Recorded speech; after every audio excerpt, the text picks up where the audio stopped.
brand new country music talk show where we'll be talking to artists, members of the industry, and we're giving you all the latest news in the Australian country music scene. Today on the show, I've got some very special guests joining me. I've got hit record producer, songwriter, videographer, and multi-instrumentalist extraordinaire, Michael Carpenter. And later in the program, we'll be checking in with Allison Forbes, who is all the way over in a little caravan in the Northern Territory, and she'll be performing for us her new single, Medication. That's coming up on the show today. But if you don't know who I am, to all the new viewers watching us on Overplay and YouTube and Facebook, my name's Danny Young, and I am a singer-songwriter. I record music, I write my own songs, I go touring, and I'm just an all-round music lover. So I thought it would be perfect to introduce this new program, the Midday Muster, every Monday, coming to you live. So I'd like to hear from you at home. What are the biggest changes you are seeing in the country music industry? Leave us a comment with all the new things you're enjoying and what you're missing out on. I'd love to hear your thoughts. But let's take a look at what's happening in country music as we turn to the Roundup.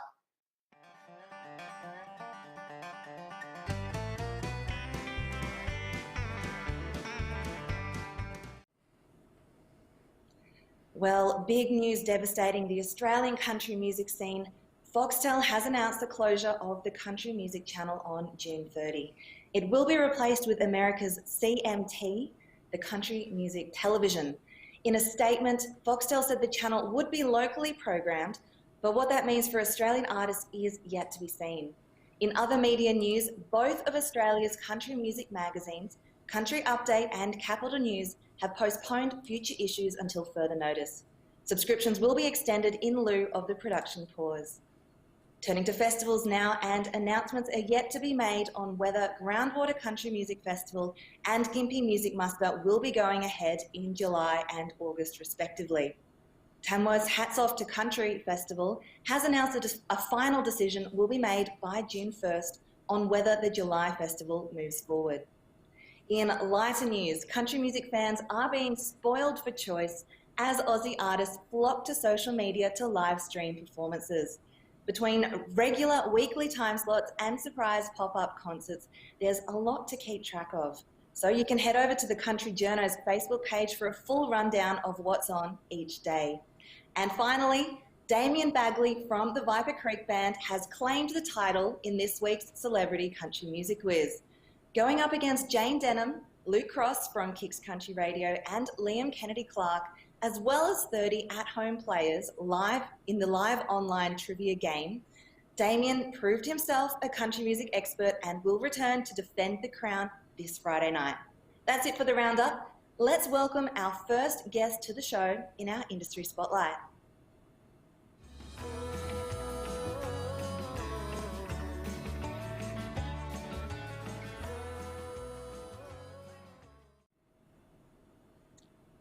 In this segment, we are shining a light on members of the country music industry who often stay out of the limelight. Joining us today is hit record producer, videographer, multi-instrumentalist and songwriter, Michael Carpenter. Michael, welcome to the show. Hey Danny, how you going? Great to be here. It's so lovely to check in with you. I can see you are live in Love Hurt Studios in Sydney right now. How's your morning been going? It's been very, very busy this morning. I've sent my little boy off to school for his first day back in about 5 weeks, while my is at home, hopefully still doing schoolwork, which has given me a good 6 hours to start to work through my very long to-do list. So I've been pretty active here this morning. Lots going on, and there's a computer running in the background doing video stuff as well as me doing audio stuff in here. Yes, you have been keeping really busy while all the changes have been going on in the world. And one of the first things I noticed you started to do was have some live streams where you would offer motivational talks and advice, particularly to artists. What was it that drove you to start doing those sorts of live streams? Well, it's one of those funny things. We all looked at this isolation time as a period of, we were going to have this endless vista of free time. And so I started making lists of the things that I wanted to, not even achieve, but I wanted to do. And part of that was going out for more walks. So in going for my walks, I started to do more thinking and thought about the stuff that was bothering me or upsetting me, or the thing to do to help offset my own anxieties about things. And I remember there was one time I was walking and I was on a phone call to a friend and giving them some advice because they were really struggling with no gigs and not knowing what to do with themselves for the foreseeable future. And they just sort of said, oh, you should do a bit of a live post about this because a few other people could probably do with that advice. So, look, it's one of those things there's no roadmap to any of this, and I'm kind of winging it as much as everybody else is. But I just figured that if there were little motivational things to get people to get a bit more structure in place for themselves, and to prep for the fact that we're not going to be in this forever. So you would hate to get to the end of this time and look at it as a missed opportunity. So it was basically that. And then it was funny. Then one friend commented on the fact that on one of the ones I did that I looked terrible. They looked really tired and wrung out. And so I got a bit unsure about doing them at that point. But and then it's been quite busy in here over the last couple of weeks. But I'm trying to just and it's that thing, Danny, of just trying to put good things out into the world. It's not even a matter of inspiring people, just to get people thinking while they're in isolation. Absolutely. And you've been incredibly creative in adapting your business to this changing climate. A very interesting thing I saw you do was actually hold an auction where fans could bid for you to record their favorite song as a cover. And the auction then soon turned into crowdfunding each week a new song, and then getting the audience members to collaborate by making a video clip together. That's so out of the box, but where did that come from? Well, it was on one of these walks where I just kind of thought I have to do something. Like, stagnant, and I can't let it take. And it was on the day that I actually announced the auctioning off a song. It was a really, really low day. It was a day where I was really struggling to find any sort of purpose. And so I was on the walk where I thought, well, I've got some time. Why don't we just put it out there and we'll see what happens? You know, I didn't know whether people were going to think it was cheesy or people were going to think it was stupid, whether people were going to respond, whether it was going to be worth it, because there was always a danger too that you commit to the idea of a full, professional recording of a song, not just an acoustic demo, like a proper song and a video. I mean, you're talking about something that is worth, I don't know, $2,000, $2,500 or something like that. So I put it out there, and enough people responded that it felt like it was a good idea and a good thing to do. So I did the first one, and the person that won it actually wanted it for another thing. But the person who came second decided that they still wanted me to do the song. So I went ahead with it, and that was the Britney Spears cover of Baby One More Time. And then I had this idea for the video, rather than it just being me boring in the studio, that I would put it out there because people love the song so much. I put it out there just to see if other people wanted to contribute to the video. And then it just kind of went from there. And then people went, can we be in the next one? I went, oh, I didn't know there was going to be a next one. And so now it's turned into this little series of 90 songs that everybody loves so far. That's what it's been. It's been fun. Very cool series. I did volunteer to be part of it myself. You made did. A little appearance in one of your videos. But you have said on Facebook before that you are throwing out the traditional release models at the moment. You've been releasing a ton of songs in very close succession, which is not the done thing. Now, 2 days ago, you released a collaboration single, It Only Hurts When I Breathe, with a US artist, Michael Oliver. Let's take a little look at a clip from that music video.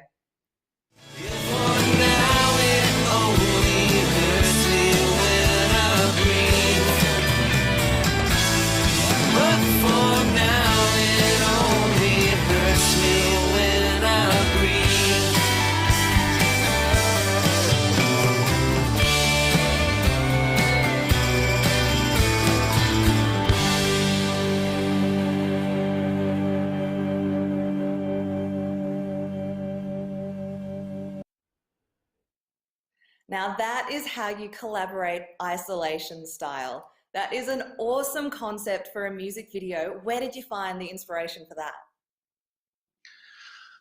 Look, everybody's putting, Danny, you know me well enough, and there's a few people out there who'll be watching this will know me well enough to know that I always look at things as a standard way of doing things and go, well, what are the other ways? You know, in here from a creative point of view, you go, well, if that's the thing that people are expecting, what's the next thing? And what's the next thing from a creative point of view? Just so you're making some more challenging choices.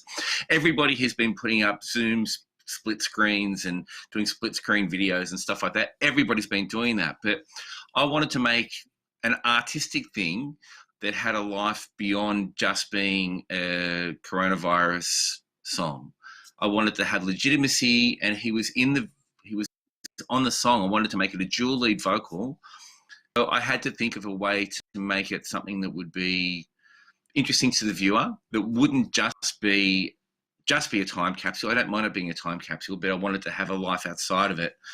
And so I think that for the good creatives out there, the necessary things that we're doing are creating ideas. And so I just sat with it and thought about the ways we could do things that were interesting. And I really liked that it turned out that way. Plus, as a video maker, I'm always trying to find new ways of learning things. And so I know a bunch of things about, you know, superimpositions and cropping and all that sort of stuff that is going to set me up better for post-isolation work as well. So I think it worked out really, really well, and it was great fun to do.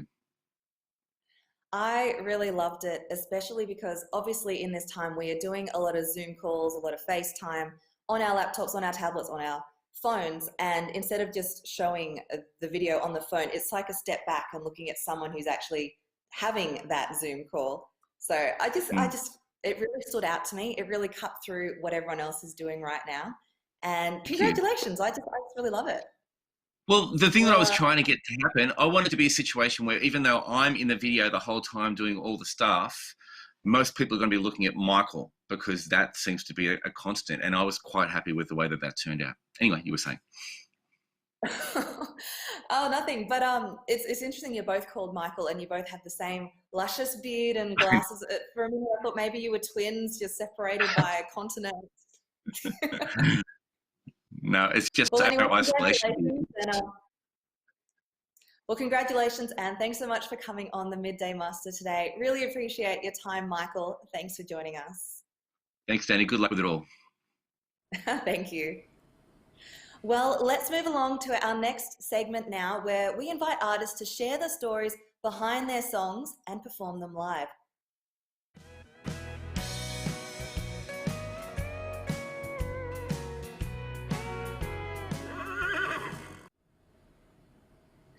Allison Forbes is a singer and songwriter who grew up just outside of Tamworth and has had country music shape her life. Her new album, Bone Digger, debuted at number 3 on the ARIA Country album charts, and she's just released a brand new single. Let's take a little look at Allison in action.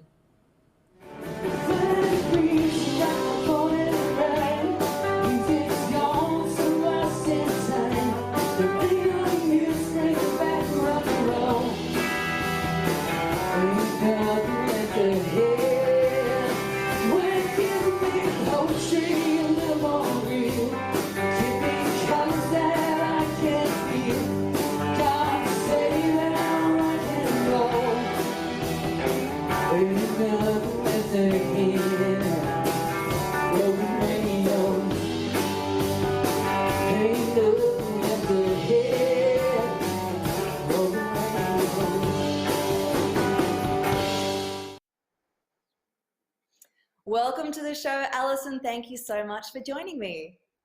Thank you so much for having me. Well, look at those days where we could actually play music together. There's a little bit of reminiscing going on there. But tell us the story. You've packed up the caravan, you've travelled to the middle of the outback in the Northern Territory for a little period of isolation. What inspired that move? I've spent a fair bit of time up here the last couple of years, and look, I just fell in love with the place. It's so special, and you know, it's inspiring. It's beautiful. I couldn't think of anywhere I'd rather be than here, stuck in isolation, looking at these beautiful McDonnell Ranges. It's just stunning. So when you heard that perhaps some lockdowns would happen and the borders would close, you thought about, where is the most beautiful place I want to be for potentially the next couple of months? And pick Yeah, the spot and go there. pretty much. Yeah, that's exactly what I did when I found out about the borders. Yep, straight here. Mm. And has that turned into a fruitful creative experience for you, or has it just been, some peace of mind? Absolutely, it has been both of those things. I've done a lot of writing since I've been here. I've done a lot of soul searching, had a lot of time to, kind of meditate on things, on what's going to happen in the future. We don't really have any idea what's ahead for us at the moment. So I'm just trying to stay creative and try and work out what the best thing is I can do for the future of my career, and maybe do some study and stuff like that. But yeah, I have been spending a lot of time writing and playing and singing and all sorts of stuff. So Awesome. Well, let's talk about your new album, Bone Digger. You've had huge success with this. I think it was 4 weeks on the ARIA Top 20 country chart. yeah, That is yeah, amazing success, crazy. especially for an independent artist like yourself. You must be really excited about this. I am so thrilled. I know it sounds cliche because everyone says that, I'm just so overwhelmed by the response, but it's true. It is true. To have that kind of, that few weeks in the ARIA charts was, just crazy. It was a dream basically come true. And you just kind of pinch yourself and go, is this real? Did this really happen? Even now, I still need to look back at the screenshots and make sure I can see it in writing to see that it actually did happen. Absolutely. And I feel like every career slowly builds towards these huge milestones. What did you feel were some crucial steps that led to this success for you? Look, I think the biggest one for me was making sure that the songs on the record were the best they could possibly have been. That's probably my biggest thing, is that I don't really believe in just putting stuff out just to stay relevant. Although I might change my mind now that we've just done this isolation stuff and everyone's at home listening to music and that kind of thing. But honestly, it's the integrity of the music that was the most important part for me. I had to make sure that I had written the best songs I could possibly write, and make sure that the album was the best that it could possibly be, because it's a scary thing to release a record, especially one that's so personal. So you want to make sure that it is of the absolute highest standard that you could possibly release. I think that's the most important thing.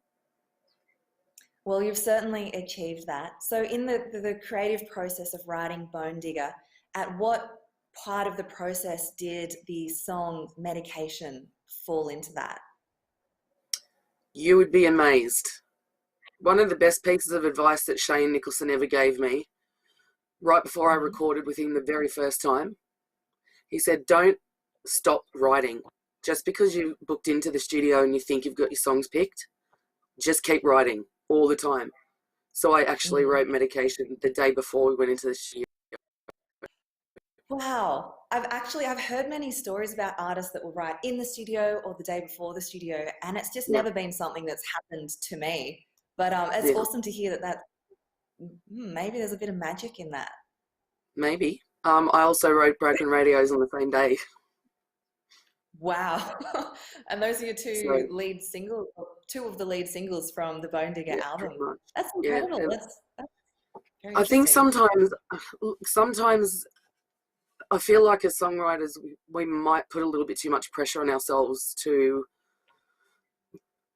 have a certain sound, or to make a song sound a certain way, or it can't really sound like that because it's not supposed to. Well, the best thing that you can possibly do to achieve the best results is generally just go with your gut.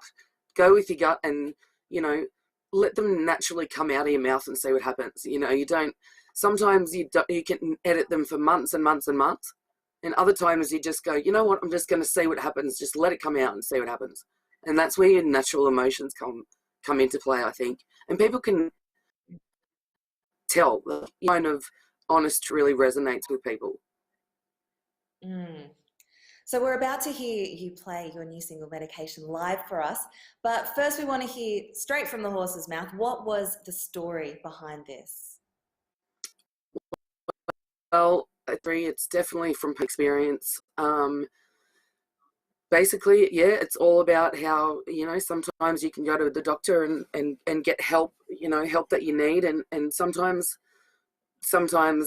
that can cause a whole other set of issues on its own. So sometimes you feel like the help that you're getting is probably not doing you any good, which, look, it happens sometimes. And people have said to me that they've kind of healed almost from listening to this song, or it's helped them along.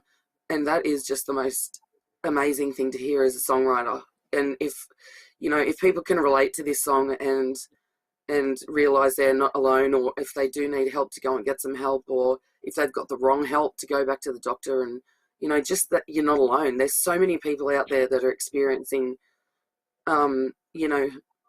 mental health issues, medication issues, especially now. It's going to be so much worse. People have had to spend so much time on their own and in their own heads, and that's a pretty scary place to be sometimes. So, down the track, even if one person goes and has a conversation with someone that they love and says, I need some help, what do I do? Then that's I'm pretty happy with that. It feels like such an important and unique topic. I can't think off the top of my head of many songs that have covered this topic, but I have heard people talk about it in the past. I've heard news stories about it. So it's really great that you've zeroed in on something that really needs to be discussed and perhaps presented in a different way for people to understand and relate to it and really feel like they're not alone. So it's very exciting, and I'm very much looking forward to hearing your live performance of the song. So if you're ready, I'd love to hear it. All right.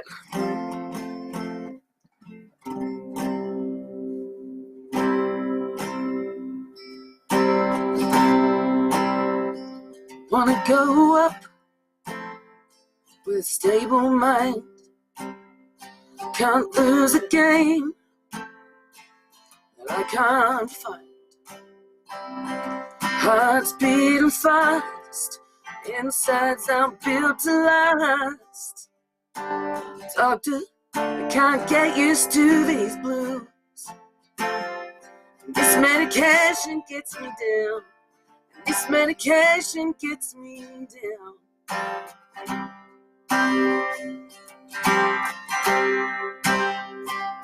Once a day, twice a week, I'm seeing daylight with no sleep. Spin me around again. Are you messing with my head? Doctor, I can't hold my breath for long. This medication gets me down. This medication gets me down.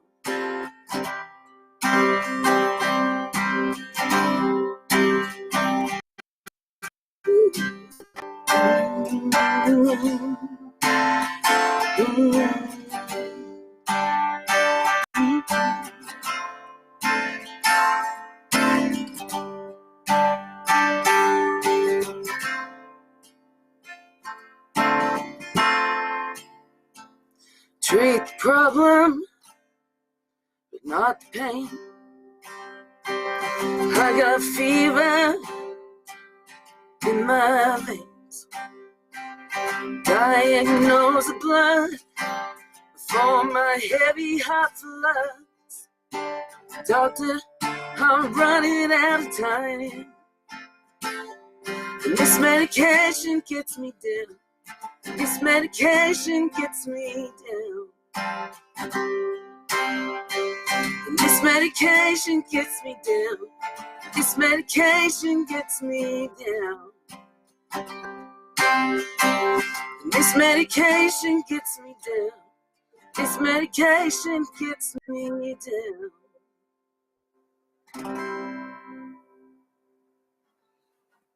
Oh, that was beautiful, and I could really hear that was coming straight from the heart. It was, definitely. We've just had a comment online. Brenda Deshawn has said, Bone Digger was one of the finest albums released in 2020. Oh, that's So there's amazing. clearly a lot of love out there for this album. So congratulations That's so on an lovely. incredible Thank you. record. Well, thanks for joining me today on the Midday Muster. Really appreciate your time and enjoy this beautiful surrounds of the Northern Territory during this period of isolation. I hope it's very fruitful for you and you come away with some beautiful songs and inspiration. Thank you so much for having me on the show. I really appreciate it and all the support. So thank you. All right, well, let's take a look at some of the comments our viewers have sent in today. Trevor is saying, welcome to my Monday. What a beautiful way to spend the day. Thanks, Trevor, for tuning in. We've had lots of people online. Brendan saying, great performance, Allison. I couldn't agree more. So that's been the Midday Muster for today. That's all we have. Thank you for spending your lunch break with me. Big thanks to our special guests today, Michael Carpenter and Allison Forbes. And of course to InView TV and Bruce Mott for producing today's episode. We'll be back next Monday with more of the Midday Muster. I'd love to hear what guests you would like me to bring onto the show, what news stories you care about, what topics you would like me to cover, and any ideas you've got. I would love to hear them, so get in touch with me. My name's Danny Young. I'm the host of the Midday Muster, and I'll be seeing you again next Monday at midday. Thanks for tuning in.